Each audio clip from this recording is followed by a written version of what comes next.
donc ce soir, nous avons le plaisir de recevoir Roland Bacon, qui est chercheur à l'Observatoire de Lyon, au CRAL. Il travaille sur les galaxies, l'extragalactique, et il a construit et participé à la construction de nombreux instruments depuis un certain nombre d'années qu'on se connaît. Il y a eu d'abord des instruments au CFH, Canada France Hawaii Telescope, qui s'appelait Tigre, puis Oasis. Ensuite, il y a eu un instrument qui s'est appelé Sauron, qui a fonctionné au télescope William Herschel aux Canaries. Et puis surtout, un instrument extraordinaire qui s'appelle MUSE, qui observe le ciel maintenant au VLT, au Very Large Telescope de l'ESO au Chili, et dont Roland est à l'origine. Donc c'est une très très belle réalisation, et il nous a présenté cet après-midi tout un tas de beaux résultats obtenus avec cet instrument. Alors ce soir, nous allons voir, je n'ai pas fini quand même parce que j'ai encore des choses à dire sur lui. Il a fait aussi du théâtre, il a participé, il a écrit des pièces et joué dans des pièces de théâtre ayant un rapport plus ou moins proche avec l'astronomie. Malheureusement, c'était à Lyon, je n'ai pas pu aller les voir, mais voilà. Il a aussi écrit un livre avec Guy Monet qui est tout juste terminé, j'ai l'impression. Il n'est pas encore sorti. Si. Il est sorti. Alors tu pourras nous dire... Ouais. Bon, voilà. C'est peut-être un peu technique pour l'audience, mais voilà. Et puis, ce soir, donc, on va voir un film que Roland a réalisé sur l'instrument MUSE et sur les résultats, j'imagine un peu aussi. Et puis, ensuite, il répondra à vos questions qui seront sûrement très nombreuses. J'ai sûrement oublié des choses, mais voilà. Non. Donc, bon, merci écoute, Roland. Toi, tu as ton propre je micro. crois, oui, vous m'entendez, oui. Bonsoir. Donc, juste un petit mot avant de vous laisser regarder le film. Vous allez voir l'opération, ces grandes opérations, on n'a pas souvent l'occasion d'en faire. Et j'ai voulu garder la trace de ce genre de grande opération depuis le début jusqu'au premier résultat scientifique. Et c'était un peu mon idée de pouvoir mémoriser ça et pouvoir le montrer. Parce qu'en fait, quand on construit des instruments, on a la frustration, s'ils marchent, de ne pas pouvoir les montrer au public, sauf le public qui peut aller au Chili et tout ça, mais il n'y en a pas beaucoup. Donc, en général, on leur explique ce qu'on a fait, mais on peut rien leur montrer. Donc, je voulais retracer un peu cette aventure qui est aussi une aventure humaine, en fait. Donc voilà. Et puis, après, comme on vous l'a dit, on aura un débat, je répondrai à vos questions. Et puis, spécialement pour vous, je vous ai ramené quelques images nouvelles de ce qu'on a fait avec MUSE, puisque nous l'avons couplé avec un système tout à fait révolutionnaire d'optique adaptative et d'étoiles laser. Donc vous aurez la primeur de quelques images toutes fraîches. Voilà. Donc maintenant, je vais vous laisser regarder le film qui dure 35 minutes.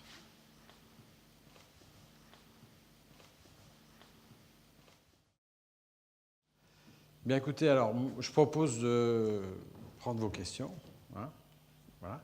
Et puis ensuite, je vous montrerai quelques images, mais on va commencer par prendre des questions. Donc vous attendez, s'il vous plaît, d'avoir le micro avant de poser vos questions pour qu'elles puissent être enregistrées en même temps. Oui, bonjour, merci beaucoup. Vous n'êtes pas, avec MUSE, pris dans un cycle de surquantité de données par rapport à l'interprétation et même au fait de réfléchir en plus de l'interprétation de ces données? Parce que je suppose qu'à un moment donné, une autre initiative, un autre instrument va apparaître. Et voilà. Oui. Merci. Oui, effectivement, ça pose une question de ce qu'on appelle les big data ou la recherche avec les très grandes infrastructures qui sans arrêt remplacent ce qui a été fait précédemment. C'est vrai, je crois que c'est une question intéressante. Cependant, au fond, on recherche toujours à pousser les choses jusqu'aux limites, parce que c'est là où l'univers nous surprend en général. Donc il faut pousser les choses jusqu'aux limites. Mais néanmoins, c'est vrai, il faut être prêt à assimiler l'ensemble des données. Alors pour ça, il faut du temps. C'est pour ça que ça prend du temps pour faire ce genre d'opération. Ça prend aussi du temps pour interpréter les données, les analyser et en extraire des résultats. Donc on le dit, et c'est d'autant plus vrai, la recherche, c'est sur le temps long. Donc aujourd'hui, on va me dire, mais alors c'est quoi la découverte de Muse? Les découvertes de Muse, on pourra sans doute vraiment les dire dans 10 ans. Mais bon, sur ce projet-là en particulier, nous avons voulu... on a hérité un peu de nos expériences passées, de nos réussites, mais aussi de nos échecs. Et un des échecs, ou des difficultés, disons, de ce genre d'instrumentation, c'est effectivement le volume et surtout la complexité des données. C'est pour ça qu'on a fait des grands efforts qui apparaissent un peu ici, mais pas tellement, sur la préparation et que l'instrument fournisse des données qui sont directement exploitables. Donc il y a tout un processus compliqué et nous continuons à travailler là-dessus avec aussi de façon des gens qui travaillent en mathématiques appliquées, en traitement du signal, pour extraire le maximum de ces données. Mais malgré tout, je vous donne mon avis personnel, dans la recherche, à un moment donné, il faut sortir de ces données et se poser et réfléchir un peu à ce qu'on a. Toujours, ça n'empêche pas. Oui, bravo pour ce film excellent, je trouve. Je voulais juste comprendre un peu plus, si c'était possible, les difficultés que vous avez eues sur les slicers. C'était quoi le problème ? Alors, en fait, les instruments précédents que nous avions construits et qui ont été cités par Florence étaient basés sur d'autres concepts pour réorganiser la lumière. C'était sur des micro-lentilles, il y en a qui ont été faits avec des fibres. Et là, on est passé sur une nouvelle technologie qui s'appelle le slicer parce qu'elle avait un certain nombre d'intérêts évidents. D'abord plus transparente, ça permettait à Muse d'être extrêmement transparent et donc d'aller rechercher des objets très, très profonds. Et puis aussi de canaliser beaucoup d'informations dans un volume minimum en termes de détecteurs. Malgré cela, Muse a 24 détecteurs. Et donc c'est une technologie qui avait été développée, mais très peu, qui venait juste d'être développée. Et nous, on voulait en faire quelque chose de beaucoup plus grand. Voilà. Et donc au moment où on a lancé le projet, on n'était pas sûr de pouvoir le faire. Donc évidemment, on a réalisé un petit prototype. Et ce petit prototype semblait démontrer à l'ESO et à ceux qui ont financé le projet que c'était faisable. Mais entre un prototype qui était quelques pièces et faire 24 slicers, chacun composé de 48 miroirs. C'est des miroirs sphériques, hors axe, dont l'alignement respectif de chacun de ces miroirs avec des axes différents était plus petit qu'une minute d'arc. C'était extrêmement difficile. Et donc, on a cherché des tas de technologies différentes. Effectivement, à un moment donné, on est parti sur des machines pour surfacer du métal, parce qu'il y a eu beaucoup de progrès dans ces domaines-là, et ça nous semblait être une voie qui nous permettrait de réaliser ce genre de pièces sans que le coût et la durée pour les fabriquer soient exorbitants. Et en fait, ça a été un échec. Ça a été un échec, et on en est revenu à trouver une façon de polir optiquement. C'est ça, parce que seul le poli optique et la fabrication optique Mais il fallait trouver un truc, et c'est vrai que c'est une industrie française, en l'occurrence, qui a trouvé le moyen de faire ces slicers. Cette industrie, maintenant, aujourd'hui, elle a doublé son volume, et elle vend des slicers à tous les astronomes du monde entier. Donc il y a un retour technique pour ceux qui réussissent. Merci. J'ai vu dans le générique qu'il y avait le Virgo Consortium. Est-ce que vous êtes partenaire des recherches d'ondes gravitationnelles, et Muse pourrait-il servir en cas d'ondes gravitationnelles de supernovas? Parce que je ne vois pas d'autres domaines de fréquences dans lesquels puisse être utilisé. Oui. Alors le consortium Virgo, il y a plein de consortiums Virgo en astronomie. Il ne s'agit pas de celui qui étudie les ondes gravitationnelles.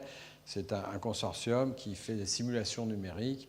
Et vous avez vu quelques-unes des images de simulations numériques où on voit les galaxies, le Cosmic Web. Ça sort des ordinateurs du consortium Virgo. Sur votre deuxième question, MUSE pourrait servir éventuellement à rechercher ce qu'on appelle une contrepartie. Mais pour l'instant, le champ de MUSE est très petit et l'incertitude des ondes gravitationnelles est très grande, enfin à peu près presque la moitié du ciel. Donc c'est pas encore, mais peut-être demain, quand les précisions sont plus grandes, ce sera peut-être possible d'obtenir effectivement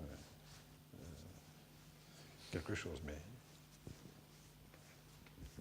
combien de nuits d'observation vous avez eu jusqu'à maintenant en 3 ans avec MUSE? Alors, donc, MUSE est devenu rapidement l'instrument le plus demandé du VLT. Aujourd'hui, le dernier semestre, je crois que le coefficient de pression, ce qu'on appelle, c'est-à-dire que le rapport entre le nombre de nuits demandées et le nombre de nuits qui est possible d'observer était de 10, ce qui fait que ça fait 1 heureux sur 9 malheureux. Alors nous, on est un peu privilégiés parce qu'on a construit l'instrument, donc on a du temps, ce qu'on appelle garanti. Donc on avait 255 nuits pour utiliser l'instrument, on a utilisé la moitié. Mais l'instrument est utilisé pratiquement tout le temps, spécialement lorsque la Lune n'est pas là, donc la moitié du temps et un peu plus parce que certains domaines maintenant peuvent, notamment les études sur les amas globulaires, choses comme ça qui sont faites avec MUSE, peuvent être faites lorsqu'il y a de la Lune. Donc voilà. Donc, et le VLT, voilà. Même s'il a fait un peu moins beau cette année, quand même, il fait beau quand même. Le prix. Le prix, c'est ça. Oui. Donc le prix de l'instrument. Alors, je ne parle pas du VLT. Le VLT, c'est 1 milliard d'euros à peu près.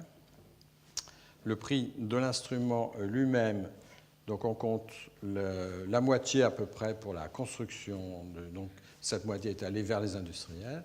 Et l'autre moitié, c'est le manpower, c'est-à-dire les gens qu'il a fallu faire travailler, les ingénieurs et techniciens. En général, on ne compte pas les chercheurs, car les chercheurs ne coûtent rien, ils sont gratuits, c'est bien connu. Donc c'est 21 millions d'euros. Donc ça. Alors certains trouvent cher, certains trouvent pas cher.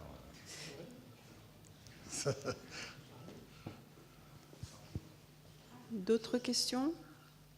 Tu avais des petites choses à nous montrer en plus ou... Oui, je peux. Pendant que les gens réfléchissent aux questions. Oui, bonsoir, ma question va peut-être être naïve et il est peut-être trop tôt pour y répondre, mais est-ce que vous avez déjà remarqué entre les galaxies les plus lointaines, donc les plus anciennes, par rapport aux plus proches, une différence linéaire, on va dire, de composition dans le spectre? Ou est-ce que tout ça est réparti de façon extrêmement aléatoire? Ah non, on connaît quand même un certain nombre de choses. On sait que les galaxies évoluent dans le temps et que leur composition chimique et les processus qui ont eu lieu au moment de la formation de ces galaxies et du processus couramment admis de fusion des galaxies entre elles font qu'il s'est passé beaucoup de choses. Donc c'est Yup Shea qui le dit. Il y a un moment donné dans l'univers où les galaxies étaient très actives. Il se passait énormément de choses. Aujourd'hui, elles se sont un peu calmées. C'était une enfance un peu tumultueuse. Et donc, il y a eu énormément d'échanges avec le milieu, d'explosions. Il y a eu une première génération d'étoiles qui a rejeté beaucoup de gaz dans le milieu.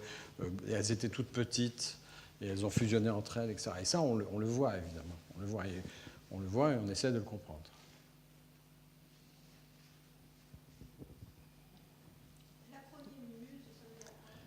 Ah oui, Multi-Unit Spectroscopic Explorer. Et on avait trouvé, alors moi, on donne toujours des noms, j'ai toujours donné des noms à mes instruments. c'est plus facile. Voilà. Quand on passe 13 ans avec, il vaut mieux qu'il ait un nom intéressant. Et Muse, c'était un nom qui fonctionnait bien. D'abord, il se dit la même chose dans différentes langues, notamment en anglais. Et c'est la seule science qui est une muse, c'est l'astronomie. Elle s'appelle Uranie. Il y a la science, il y a Clio, il y a les différentes muses, etc. Mais c'est la seule qui est une muse, donc c'était bien. Et donc ça nous a inspirés. Et en anglais, on dit même musing, ce qui veut dire flâner. Bon, pas vraiment, en fait, on a quand même eu pas mal de travail. Ouais, non, on a eu pas mal de travail. Imaginons qu'en 2013, il y a eu une catastrophe et qu'il y a eu un tremblement de terre au Chili. Ouais.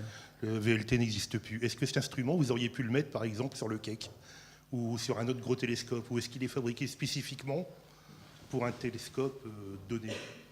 Alors, pour le Keck, le problème de Muse, c'est que c'est un très gros instrument. Hein, ça ne vous a pas échappé. Et donc, il faut la plateforme du foyer sur lequel on a posé Muse, qui est une plateforme Nasmyth, a dû être agrandie. Et pourtant, le VLT est celui qui a les plus grandes plateformes. Elle a dû être agrandie pour qu'on puisse poser Muse dedans. Le Keck a, sauf erreur, des plateformes qui sont relativement petites. Et donc, ça poserait quelques problèmes. Mais pour le moment, peut-être pas impossible. On a fait Muse sur le VLT d'abord parce que c'est notre télescope, nous, Européens.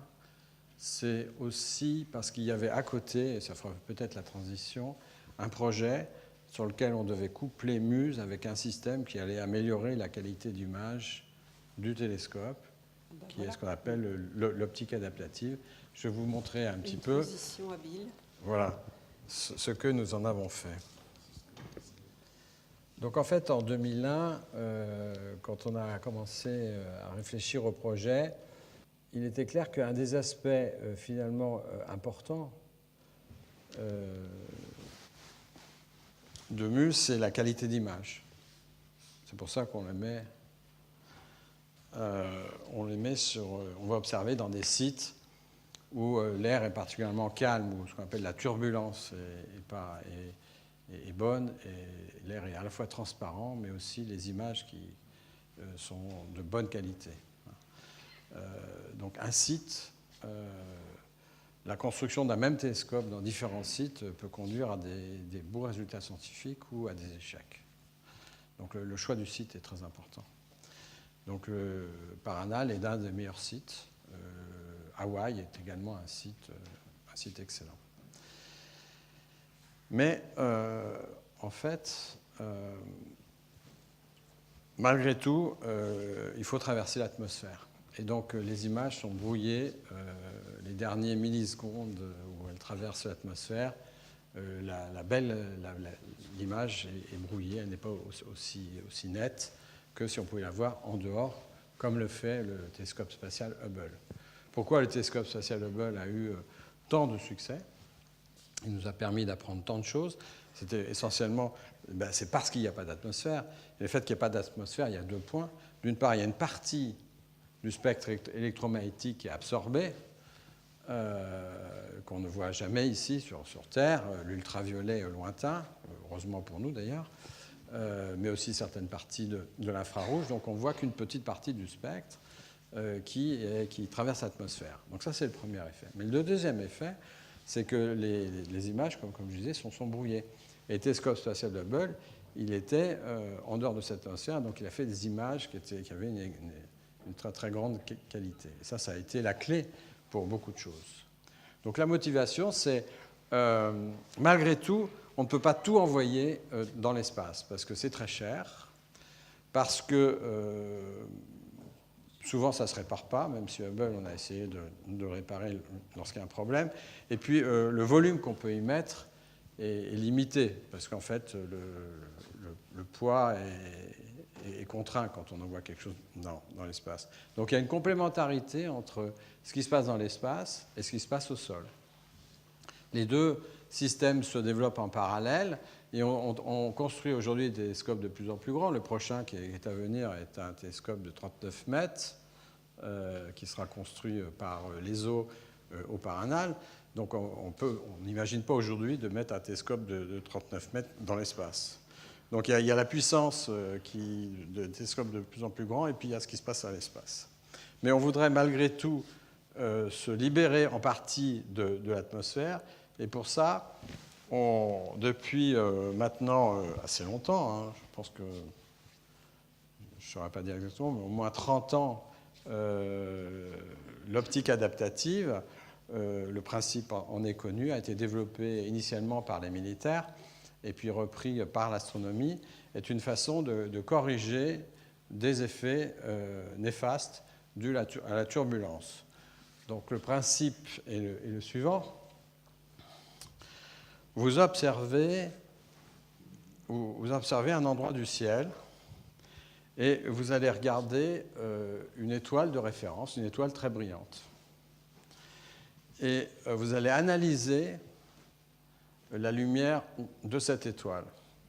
Donc vous savez que cette étoile devrait être un objet très petit, mais en fait il arrive, si vous l'analysez très vite, à peu près 1000 fois par seconde, vous voyez que l'image sur votre détecteur, elle bouge, elle se déforme.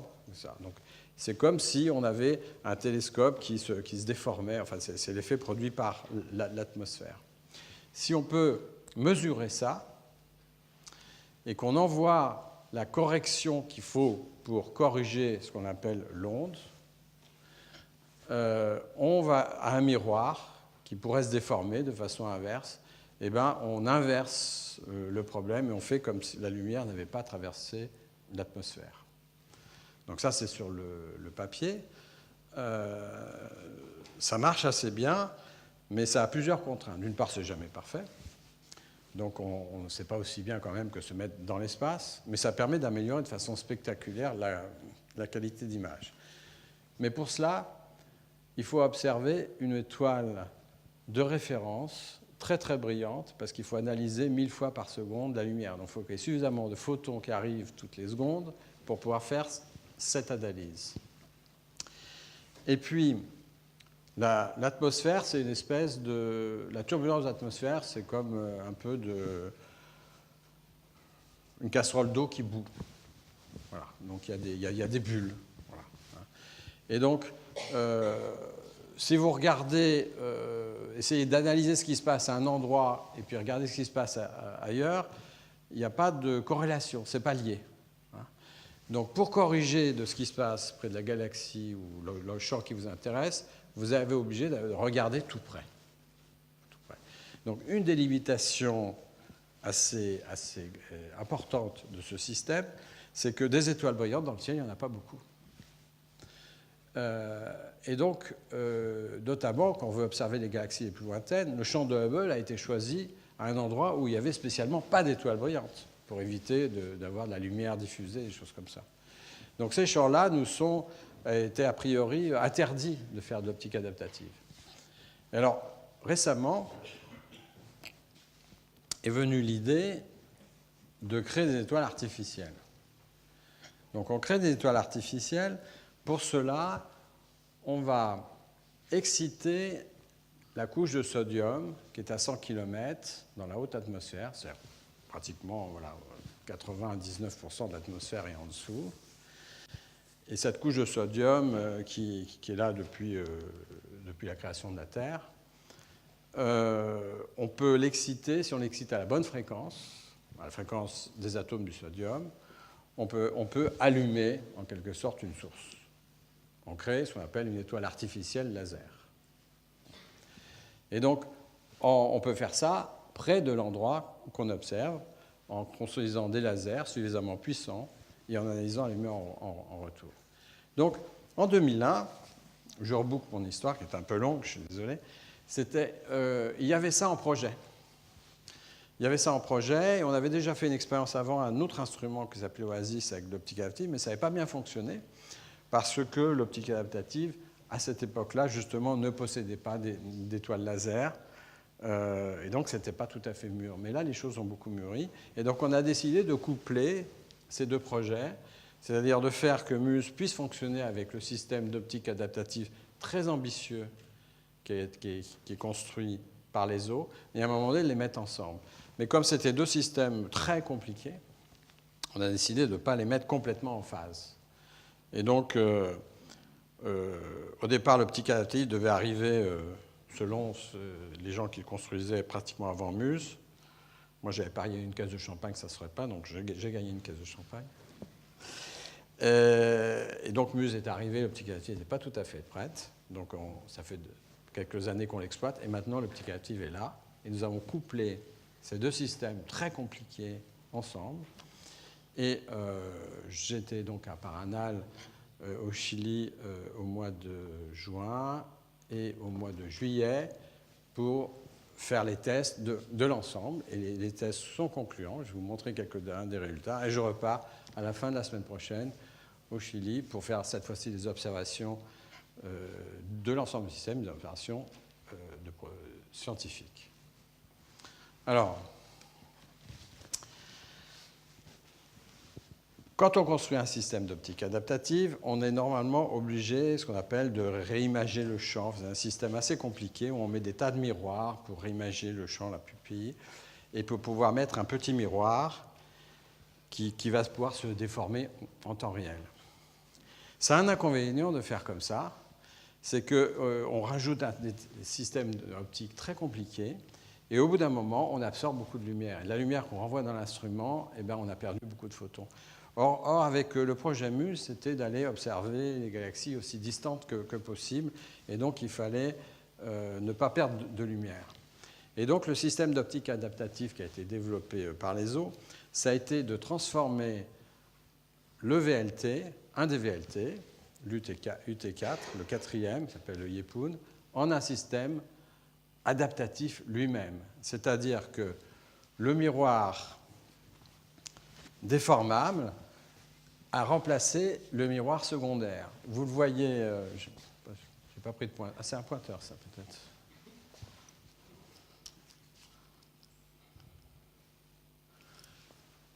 Oui, c'est un laser, mais il est moins puissant que ceux qu'on a là-bas, mais il marche quand même.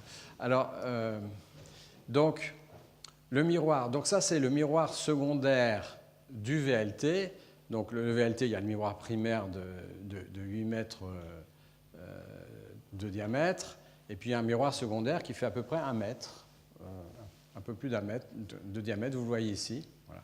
Alors ce miroir, il a été transformé donc, en un miroir adaptatif, c'était un miroir dans lequel il y a 1000 actuateurs, 1000 petites pièces qui vont pouvoir se déplacer. Et le miroir lui-même est mince, mais mince comme une feuille de cigarette. C'est-à-dire que ce miroir qui fait 1 mètre, il fait 1,8 mm d'épaisseur. C'est-à-dire vous soufflez dessus, il se casse. Donc c'est quand même un objet technologique assez extraordinaire. Donc il a été construit, testé, avec tout le système qu'il faut pour le contrôler et le commander. Il a été envoyé au Chili. Le quatrième, donc l'UT4, a été arrêté pendant 15 jours et ils ont monté ce miroir-là à la place du miroir d'origine. Un des trucs compliqués, c'est que c'est un miroir qui est donc convexe, comme ça, et qui en plus, donc, il doit se déformer à peu près, oui, j'avais dit 1000 fois par seconde, donc très très rapidement. Et là, en fait, il est en lévitation. C'est-à-dire que les actuateurs sont des actuateurs magnétiques qui ne touchent pas le miroir est attaché et il se déforme. Donc on a une pièce comme ça qui est en lévitation et qui se déforme 1000 fois par seconde. Donc ça, c'est un des premiers éléments de cette machine technologique assez extraordinaire. Le deuxième élément, ce sont les 4 étoiles laser, les 4 lasers ici, des lasers de puissance, 20 watts pulsés. Ce laser ici, il doit faire, je ne sais pas, 1 milliwatt. Là, on a 20 watts pulsés, on en a 4, et qui sont accordés à la fréquence du sodium. Le système qui est utilisé, pourquoi on en met 4 ? On en met 4 parce qu'on va faire ce qu'on appelle de la tomographie.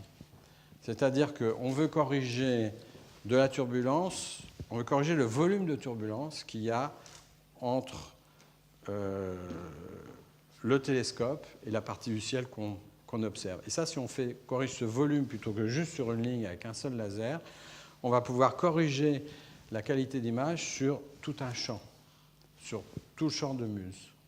Donc on fait de la tomographie, un peu comme on le fait quand on analyse ce qui se passe dans le corps. On a plusieurs éléments de mesure et on peut reconstituer comme ça en 3D ce qui se passe dans le corps. Là, on le fait dans l'atmosphère.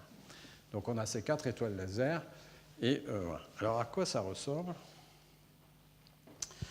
Donc, alors, un dernier élément, c'est que vous avez les lasers, vous avez les miroirs, mais maintenant il faut l'analyseur. Et donc l'analyseur, c'est un système ici qui a été monté. Alors dans Muse, on avait prévu de laisser un petit espace qui était ici. Il n'y avait pas grand-chose, à peu près ça. Donc ils ont monté ce système dans lequel il y a ce qu'on appelle les analyseurs de front d'onde, c'est-à-dire c'est des analyseurs qui vont analyser les images laser, les images d'étoiles et tout ça, corriger en temps réel, calculer en temps réel ce qu'il faut envoyer au télescope pour que l'ensemble fonctionne. Donc juin et juillet, nous étions à Paranal pour jouer avec. Et moi, je vous garantis qu'on s'est bien amusé. Hein. Donc ça ressemble à ça quand vous êtes sur la plateforme. Donc c'est des photos que j'ai faites. Donc sur la plateforme, vous avez une espèce de Star Wars, un peu, hein, très puissant, très impressionnant à voir. C'est extrêmement spectaculaire. Là, la photo est prise depuis l'intérieur du télescope. Vous voyez les 4 étoiles laser qui semblent converger. Et puis, ici, vous avez Muse. Là, vous voyez une autre vue, où vous voyez mieux Muse, tel que vous l'avez vu dans le film, mais cette fois-ci, on a les 4 faisceaux laser qui partent, etc. Quelle est la largeur du laser au départ? Ça doit être le laser, il passe par des fibres, donc ça doit être l'élément de la fibre, donc c'est très petit. Alors là, voilà, c'est une nuit à Paranal. Maintenant. Donc à Paranal, on disait le ciel est noir, mais à Paranal, c'est fini, le ciel n'est plus noir. Le ciel. Donc vous voyez, là, la lune commence à se lever, et ça n'empêche pas de marcher. Voilà, alors on change d'endroit, le télescope pointe, ensuite on suit. Voilà. Donc typiquement, une nuit à Paranal. Quand vous êtes dans la salle de contrôle, c'est ça que vous voyez. Vous voyez ici le miroir, représentation du miroir déformable, donc vous voyez qu'il est en train de se déformer en temps réel. Bon, là, c'est évidemment pas 1000 fois par seconde, c'est juste pour vous donner l'impression. Vous voyez ici les 4 tranches d'ananas, ce sont les 4 étoiles laser qu'on étudie en temps réel et qui nous servent. Alors, les étoiles laser donnent beaucoup de flux, donc on peut faire beaucoup d'analyses dessus, ça qui permet d'envoyer ce qu'on appelle les ordres, la déformation rapide de l'atmosphère. Et puis il y a une déformation que ne corrige pas les lasers, parce que la lumière laser fait l'aller et retour, et donc il y a un élément, s'il y a ce qu'on appelle le tilt, on ne peut pas le corriger parce qu'elle part comme ça, elle revient comme ça, donc ça on ne peut pas le corriger. Donc ça on utilise une étoile très faible de référence, mais là il y en a beaucoup, on peut prendre des étoiles très faibles, et c'est l'étoile qu'on voit ici. Voilà. Donc vous regardez ça et puis vous observez ce qui se passe. Alors qu'avons-nous fait? Alors en fait, on s'est mis sur certains champs et puis on a envoyé le laser, on a fermé ce qu'on appelle la boucle du système d'optique adaptative avec Muse sur des systèmes où on avait des étoiles, on pouvait mesurer ce qui se passait. Puis on a fait ça avant, après, etc. On a passé son temps à faire ça. Et on peut voir ici, donc c'est une espèce de mesure simplifiée de la qualité d'image. Hein. Donc vous voyez ici, c'est autour de ce qu'on appelle une arc-seconde, c'est notre moyen à nous de mesurer la qualité d'image. Une arc-seconde, c'est un bon site, mais pas extraordinaire. Hein. La médiane ici, c'est 0,8, c'est ce qu'il y a en général à Paranal. Et d'ailleurs, c'est ce que vous voyez, ce qui se passe lorsque la boucle est ouverte. Et quand vous fermez la boucle, eh bien, le système tombe à 0,4 arc-seconde, c'est-à-dire la moitié, ça ne paraît pas beaucoup, mais 0,4 secondes, dans ce domaine de longueur d'onde-là, vous ne le voyez jamais à Parnell.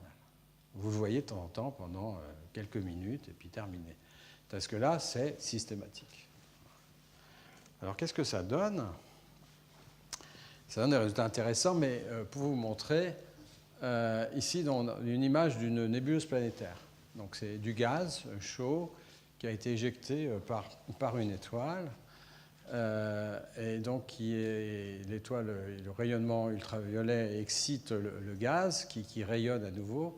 Donc, c'est des objets spectaculaires que vous connaissez sûrement. Et donc, là, on a fait une image. Et ça, c'est la mesure de la qualité d'image qui était dans un... C'était quoi 0,9 arc-seconde, donc 1 arc-seconde. Donc, pas extraordinaire. Hein. Malheureusement, quand on a observé, la qualité d'image n'était pas extraordinaire, mais c'était comme ça. Et donc, c'est intéressant parce que vous voyez, donc c'est un zoom ici, je vous montre ici, parce que ce zoom, c'est une petite région qui est par là, et dans laquelle il y a beaucoup d'étoiles. Quand vous fermez la boucle du système, voilà, alors je vais le repasser pour que vous puissiez le voir un peu plus. Voilà. Alors, observez bien, par exemple, cette partie-là. Vous voyez cette partie-là, où il y a beaucoup d'étoiles. Alors, on va essayer d'en regarder une, par exemple. Voilà. Alors, est-ce que j'ai... Alors, là, par exemple, il y avait une étoile. Ah, zut, je ne suis pas allé dans le bon sens. Voilà. Là, il y a une étoile. Là, il y en a même une faible ici. Et vous voyez qu'on ne les voit pas du tout. Voilà. Donc ça vous montre bien qu'en fait, quand vous avez une meilleure qualité d'image, vous concentrez la lumière des étoiles. Et donc, les étoiles qui étaient faibles, vous commencez à les voir. Et donc ça, on va le faire maintenant avec des galaxies également, les galaxies les plus lointaines. Donc ça nous permet de reculer les limites de l'observation grâce à ça.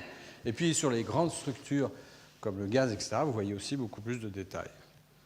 Donc voilà, donc c'était juste, je voulais vous montrer ça parce que je trouve que c'est assez spectaculaire.